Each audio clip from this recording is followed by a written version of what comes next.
Zen has walked the path of being a way to observe the mind in stillness for over 2,500 years. However, this journey is not just a history of religion, but a history of the exploration of the human mind itself. Tracing the roots of Zen, everything begins with Buddhism born in India. At the heart of Buddhism was a clear goal: to gaze upon the nature of suffering and attain liberation. Shakyamuni did not create a religious structure for worship, but continued to insightfully explore the workings of the human mind. This attitude of observing the mind itself becomes an important flow, leading to later Zen. Shakyamuni's teachings eventually spread to many disciples across India. However, as it spread, the teachings diversified and became more complex. Amidst this, a movement seeking a more direct path to enlightenment emerged. This is the early form of Zen meditation dhyana. The practitioners of that time valued experience over words. They emphasized quietly sitting and observing their own minds rather than written teachings. This thought later evolved significantly as it spread to China. Monks who crossed the Silk Road from India encountered new cultures in China. Among them appeared Bodhidharma, regarded as the founder of Zen. Bodhidharma thoroughly upheld the stance that words cannot reach the truth. Therefore, he taught his disciples to experience rather than rely on reasoning. Bodhidharma's teachings became deeply intertwined with the thoughts of the time in China, especially Taoism. The Taoist ideas of returning to nothingness and letting nature take its course resonated with the spirit of Zen. This fusion would give birth to a uniquely Chinese Zen school. Zen Buddhism treated everyday life itself as a form of practice rather than focusing on statues or scriptures. Sweeping the garden, preparing meals, chopping wood, every action became a place to refine the mind. As a result, Zen deepened into a philosophy of living rather than merely a religion. Chinese Zen eventually branched out into what is known as the 5 houses and 7 schools. Among them, 2 streams would later influence Japan. One is the Rinzai school, which breaks through the mind through questioning. The other is the Soto school, which continues to sit in silence. Whether to break through with questions or through silence, this difference would greatly impact later Japanese culture. On the other hand, Zen was still unknown in Japan. Japan would encounter Zen a bit later, during the Kamakura period.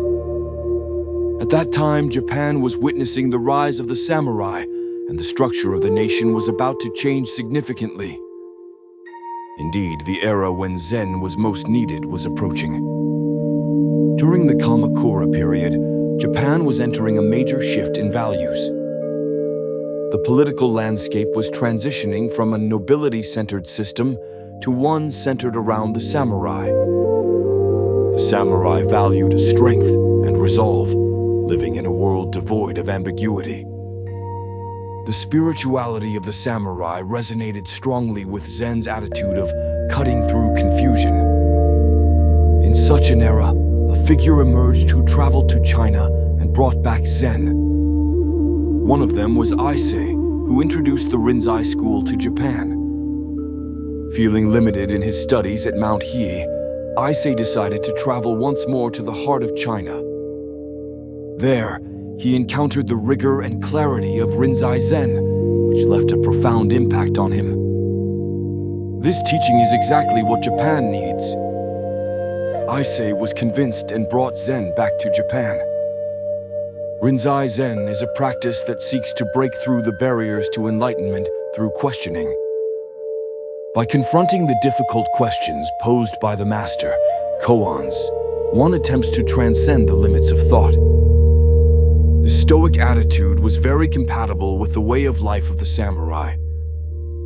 Rather than wielding authoritative doctrines, it emphasized practice and resolve. Rinzai Zen grew to become a spiritual pillar for the samurai. On the other hand, there was also a figure who guided Zen in a quieter, deeper direction. That was Dogen, who brought the Soto school to Japan. Dogen continued to harbor deep questions. Why are there monks who do not attain enlightenment despite their practice? With this question in mind, Dogen traveled to China and encountered the teaching of just sitting. Shikan taza, just sit. Without seeking reasons or answers, simply continue to sit. Dogen was struck by the purity of this practice. After returning to Japan, Dogen spread the idea that the act of practicing itself is enlightenment. This was a very innovative perspective, even in the broader history of Buddhism. Enlightenment is not something distant, but resides in this very moment. This thought changed the life perspectives of many people. Dogen did not rely on the powerful. He entered the mountains and established a heiji. The path he chose was a straightforward one, to refine the heart in a quiet place. The two Zen schools, Rinzai and Soto, took root in Japan during this time, and it continues to expand, changing its form to match the times. During the Muromachi period, Rinzai Zen became deeply intertwined with the warrior culture.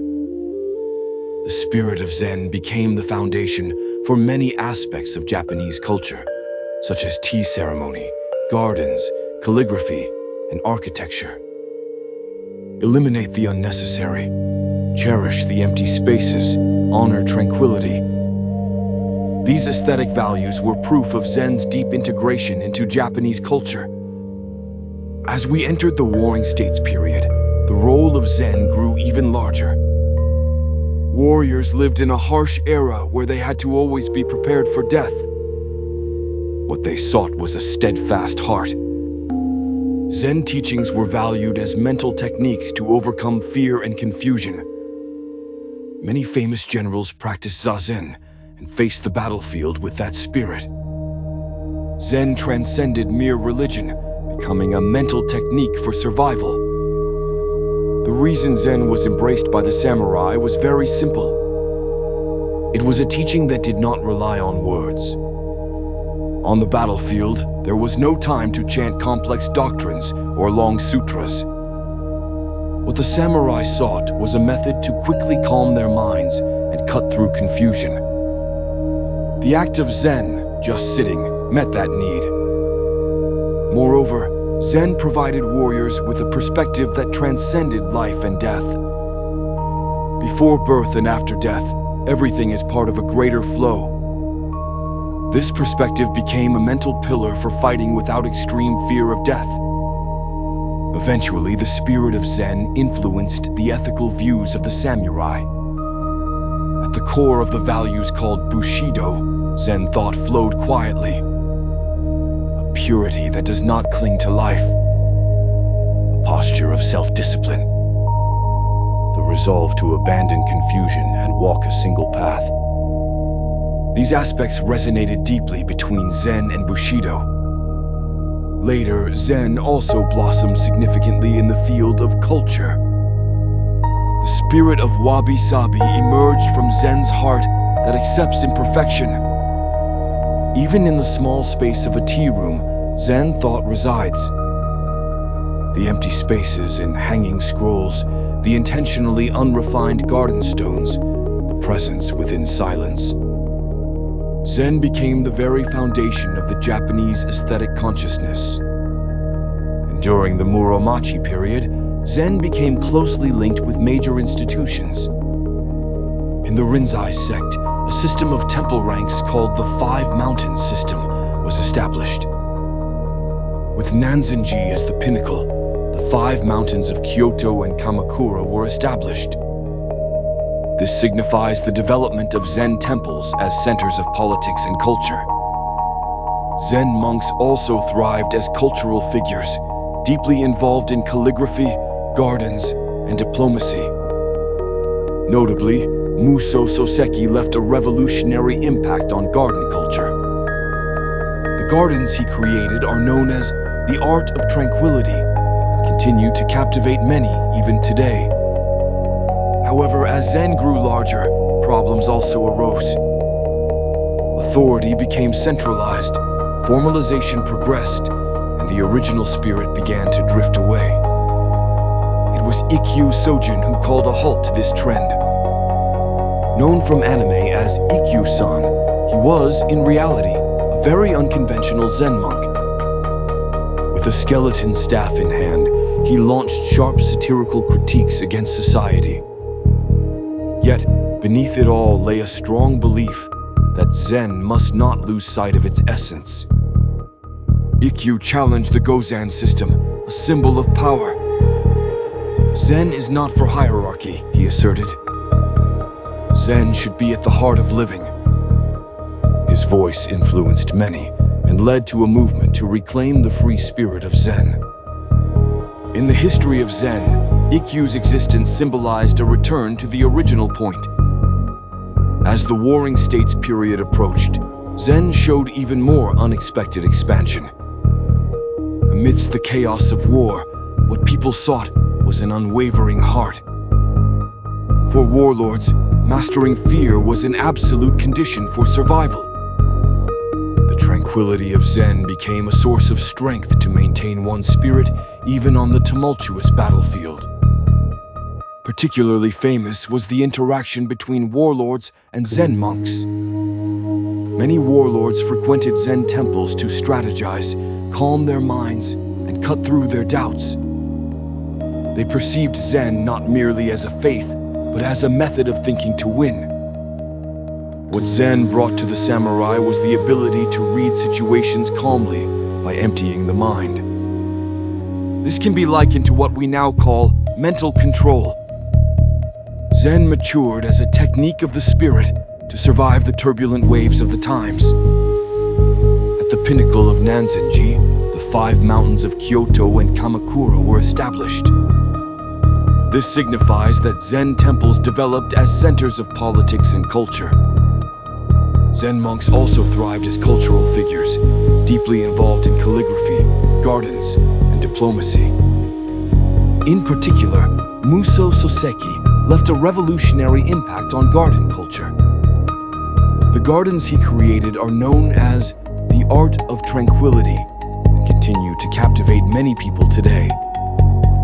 However, as Zen grew larger, problems also arose. Authority became centralized, formalization progressed, and it drifted away from its original spirit. It was Ikkyu Sojin who called a halt to this trend. Known from anime as Ikkyu-san, he was actually a very unconventional Zen monk. With a skull staff, he delivered sharp satire against society. Yet, at the core of his being was a strong belief that Zen must not lose sight of its essence. Ikkyu challenged the Gozen system, a symbol of power. Zen is not for hierarchy. Zen should be at the center of living. His voice influenced many and led to a movement to reclaim the free spirit of Zen. In the history of Zen, Ikkyu's existence symbolized returning to the origins. As the Warring States period began, Zen showed even more unexpected expansion. What people sought amid the chaos of war was an unwavering mind. For warriors, mastering fear was an absolute condition for survival. The tranquility of Zen became a force to maintain one's spirit even on the raging battlefield. Especially notable was the interaction between warriors and Zen monks. Many warriors frequented Zen temples to strategize, calm their minds, and cut through confusion. They viewed Zen not merely as a faith, but as a way of thinking to win. What Zen brought to the samurai was the ability to read situations calmly by emptying the mind. This is akin to what we now call mental control. Zen matured as a mental technique to survive the turbulent waves of the times. As the Edo period began, Japanese society gradually regained stability. An An era without war brought new questions to the lives of the samurai. In peace, what should a samurai cultivate? One answer was that Zen once again came into the spotlight. Zen, which once transcended life and death, transformed into Zen for refining the spirit. Samurai incorporated the spirit of Zen into their swordsmanship training. For example, the state of Mushin, described by swordmasters. This state involved discarding thought during battle and surrendering to the body's movements. Mushin is a state where consciousness is completely clear. The will to think is removed, and the body moves naturally. This state closely resembles the distance from thought that Zen teaches. Thus, the way of the sword and the way of Zen became deeply intertwined. Furthermore, Zen influenced the very thoughts of the samurai. The value of living with integrity harmonized with Zen's attitude of letting go of attachments. Without clinging to status or wealth, they simply walked their own path. Such aesthetic values of the samurai merged with Zen's quiet philosophy. During the peaceful Edo period, Zen spread among the common people. This was because Zen aesthetics were incorporated into the arts, such as tea ceremony and haiku. The restriction of 17 syllables in haiku embodies Zen's aesthetic of reduction. Within short words, infinite emotions reside. There, the beauty of Zen's blank spaces thrived. Moreover, the tranquility in the tea ceremony strongly reflects the spirit of Zen. The reason for the tea room's smallness and the use of deliberately simple tools. It was not to adorn the outside, but to refine the inside. Zen's philosophy manifested directly in the form of the tea ceremony. Gardens were also an art influenced by Zen. The white sand spread in rock gardens symbolizes the blank spaces of the heart. Gardens that change their appearance based on the viewer's interpretation express the world without answers that Zen cherishes. In the long peace of Edo, Zen permeated Japanese life as a culture. It was accepted not just as a religion, but as a way of life. However, on the other hand, the formalization of temples posed challenges. There were moments when rituals and etiquette were overly emphasized, diluting the original training of the heart. The balance between formalization and internalization is a challenge that Zen has repeatedly faced throughout history. Zen has been passed down because the underlying universal tranquility resonates with people's hearts. No matter how much the times change, people experience confusion, wavering, and anxiety. At such times, Zen was always needed as a technique to calm the mind. Zen has continued to preserve the essence of tranquility while changing its form with the times. This is why Zen is still cherished even after 1,000 years. Entering the Meiji era, Japan was rapidly engulfed by the wave of westernization. Many traditional cultures faced scrutiny of their value, and Zen was no exception. Is Zen necessary in an era where science and rationality are mainstream? Such questions began to arise among people. However, Zen quietly and powerfully demonstrated its significance in response to these questions. Zen began to take on new value through its encounter with Western thought. The person who became a symbol of this was D.T. Suzuki. It is not an exaggeration to say that D.T. Suzuki was the first Japanese person to introduce Zen to the world. His writings had a significant impact on Western philosophers and artists. What Suzuki conveyed was not the complex rituals of Zen, but the heart of Zen itself. The silence that cannot be put into words, the transparent feeling behind thought. That was the core and charm of Zen. Western intellectuals developed a deep interest in this spirituality beyond words. In particular, psychologist Jung and philosopher Heidegger were inspired by Zen thought. Zen shed new light on themes such as the unconscious, existence, and essence. Artists were also greatly influenced by Zen. In the world of modern art, the emptiness and abstraction of Zen became a source of creativity. The blankness of the canvas and the minimization of form. These resonated deeply with Zen's aesthetic of reduction. In America, Zen also influenced counterculture. Poets of the Beat generation found freedom and liberation in Zen. Jack Kerouac was a representative figure who incorporated the spirit of Zen into his novels. In the 1960s, Zen became associated with youth culture and was accepted in new forms. It resonated not only with those seeking silence, but also with those seeking freedom. From this time, Zen became widely known in America as meditation. Zen began to be recognized as a form of mental training that transcends religion. As Zen spreads across the world, its essence is being reevaluated. What attracted people was not complex doctrines, but the tranquility itself. It's not about trying to stop thinking, but rather stepping back from thought. This simplicity has become a significant allure even in modern times. Especially since the late 20th century, interest in Zen has grown in the field of science. Neuroscientists began to investigate the state of the brain during meditation. They found that distractions decrease, attention increases, and stress responses are suppressed. The act of sitting quietly in Zen has profound effects not only on the mind, but also on the body. Psychologists have also focused on Zen's observing mind. The technique of observing thoughts objectively has become the foundation of current mindfulness therapy.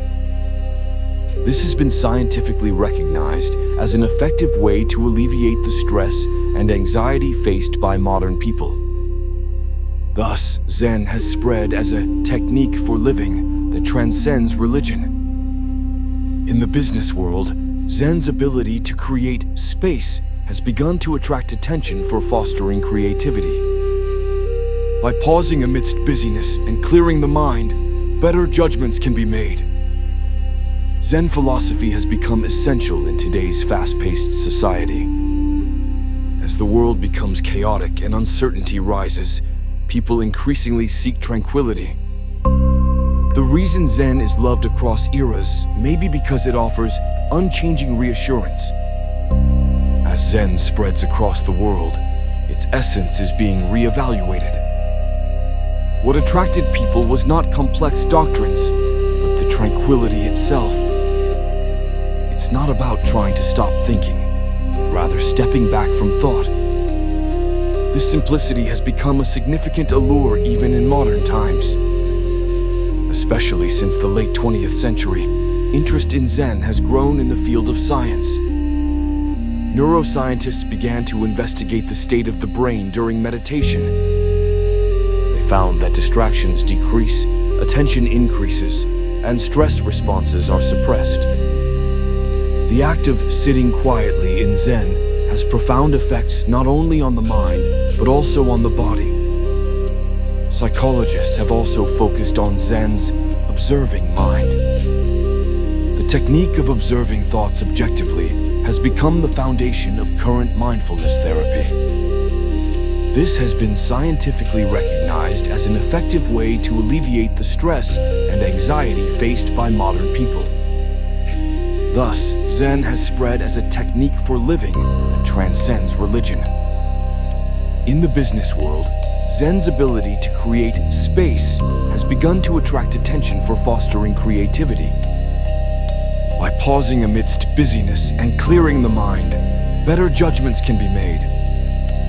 Zen philosophy has become essential in today's fast-paced society. As the world becomes chaotic and uncertainty rises, people seek tranquility. The reason Zen is loved across eras may be because it offers an unchanging peace. In the process of Zen permeating modern society, another important trend has emerged. That is the perspective of applying Zen to daily life. Zen was once thought to be for monks training in mountain temples. However, in modern times, ordinary people are practicing Zen in their daily lives. The reason is that Zen is very practical. For example, simply calming your breath can stabilize your mind. Sit in a chair, straighten your back, and just observe your breath. Just that can relieve brain tension and reduce anxiety. Zen is not a difficult philosophy. It is a way to calm the mind that anyone can engage in. Moreover, Zen provides modern busy people with time to pause. In a society surrounded by smartphones and information, the mind is constantly stimulated. As a result, many people suffer from chronic fatigue and decreased attention. The tranquility of Zen acts like a reset button for the mind. By pausing for a moment and simply listening to your breath, your perspective on the world changes. What Zen teaches us is that peace is not something sought externally. Peace is something within ourselves, and it is a place accessible to anyone. Furthermore, modern Zen also offers hints on how to relate to others. If you can observe how your emotions move, you can be kinder to others. When anger arises, look at that anger as something that is not you. That step back reduces conflict and enriches communication. Zen is never a self-centered path.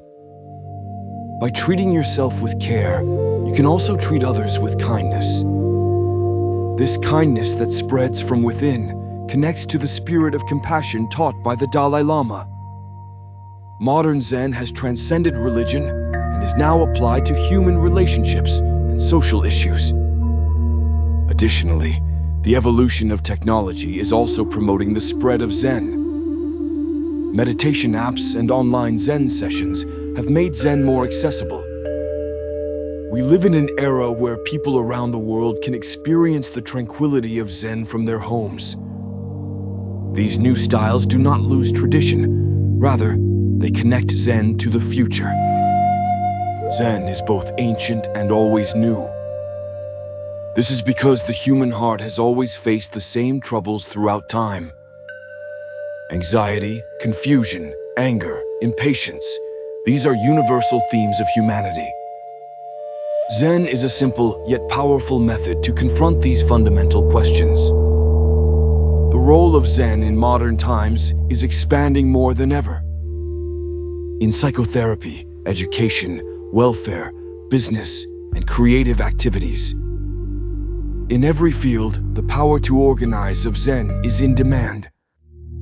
Zen is not just for special people. It is a tool for the heart that anyone can use to enrich their life. One reason Zen continues to be passed down in modern times is its flexibility. Zen has adapted to the times without clinging to a specific form. And this flexibility has never lost its essence. Rather, because its essence is simple, it has blended into any era. The essence of Zen is awareness. Being aware of your breath, emotions, thoughts, and the present moment. This has been an essential element for living happily from ancient times to the present. With awareness, you can observe the workings of your mind. When anger arises, you can observe it as anger has emerged instead of being consumed by it. Even when anxiety swirls, you can step back and see it as the thought of anxiety is surfacing. That distance creates freedom of the mind. The freedom that Zen teaches is not about changing external circumstances. It is about calming internal reactions and expanding your choices. That is why Zen may be even more valuable in chaotic times. In a modern world overflowing with information, where people's emotions are easily shaken, It is precisely in such times that the calmness of Zen shines. Looking back at the history of Zen, it is also a history of moments when calmness is needed. In turbulent times, warriors sought Zen. In peaceful times, intellectuals refined it. In modern times, philosophers studied it. And today, ordinary people are incorporating Zen to organize their minds. Zen has naturally flowed to those who need it. This flow will continue into the future, because Zen is a path that confronts humanity itself. Even as technology advances and society changes, the nature of the human heart remains the same. Thoughts sway like waves, emotions move like the wind, and the heart constantly changes its form. Zen provides a way to observe the shifting inner self. It is a value that never fades, regardless of the era. The essence of Zen will harmonize with future technologies. In an age of coexistence with artificial intelligence, humanity becomes even more important. At its core are qualities like awareness, tranquility, and kindness. Zen should serve as a guide for future humans to not lose themselves. Looking back at the history of Zen, it is not just a history of religion. It is a story of humanity's quest to ask, how should we live? This story quietly resonates with us who live in the present. In this moment, to breathe quietly. Just that alone begins to align the heart little by little. Zen is always right beside us. When sought, it reaches us. When practiced, it deepens. When realized, it transforms our lives. Zen is not something special, it is life itself.